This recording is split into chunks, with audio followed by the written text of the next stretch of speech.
கடன் வாழ்வா சாவா ஒரு வாழ்வியல் உண்மை. வணக்கம் நண்பர்களே. இன்று நம் அனைவரின் வாழ்விலும் தவிர்க்க முடியாத ஒன்றாக மாறிவிட்ட கடன் பற்றி ஒரு முக்கியமான கருத்தை பகிர்ந்து கொள்ளப் போகிறேன்.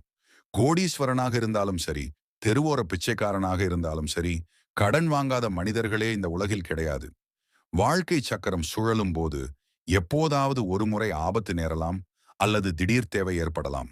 அந்த நேரத்தில் மற்றவர் உதவியை நாடுவது தவறு கிடையாது. ஆனால் ஒரு விஷயத்தை தெளிவாக புரிந்து கொள்ள வேண்டும். வாங்கிய கடனை உரிய நேரத்தில் திருப்பிக் கொடுக்க வேண்டும்.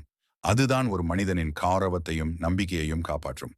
நீங்கள் ஒரு முறை ஒருவரிடம் உதவி பெற்றுவிட்டு அதை திருப்பிக் கொடுக்காமல் ஏமாற்றினால் அந்த ஒரு நபர் அதை விடமாட்டார்.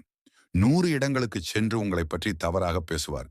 இதனால் பிற்காலத்தில் உங்களுக்கு மீண்டும் ஒரு பெரிய ஆபத்து வரும்போது உதவி செய்ய யாருமே முன்வர மாட்டார்கள். நம்பிக்கை என்பது கண்ணாடி போன்றது. அது ஒரு முறை உடைந்தால் மீண்டும் ஒட்ட வைக்க முடியாது. உங்கள் உடன் பிறந்த அண்ணன் தம்பியாக இருந்தாலும் சரி, அவர்களின் சொத்துக்கோ அல்லது பணத்துக்கோ ஆசைப்படாதீர்கள். பேராசை ஒருவரை கொலை செய்யும் அளவுக்கு கூட தூண்டும். ஒரே தாய் வயிற்றில் பிறந்தவர்கள் சண்டையிட்டுக் கொள்வது எவ்வளவு பெரிய கொடுமை. வாழ்க்கையில் முன்னேற துடிக்கும் ஒவ்வொருவருக்கும் நான் சொல்ல விரும்புவது இதுதான். உதவி தேவைப்படும் போது வாங்குங்கள், ஆனால் அதை நேர்மையாக திருப்பிக் கொடுங்கள். மற்றவர் சொத்துக்கு ஆசைப்படாதீர்கள். இந்த 2 குணங்களும் உங்களிடம் இருந்தால் உங்கள் வாழ்க்கையில் முன்னேற்றத்திற்கு எல்லையே இருக்காது. நேர்மைதான் உண்மையான செல்வம். அதை ஒருபோதும் இழந்து விடாதீர்கள்.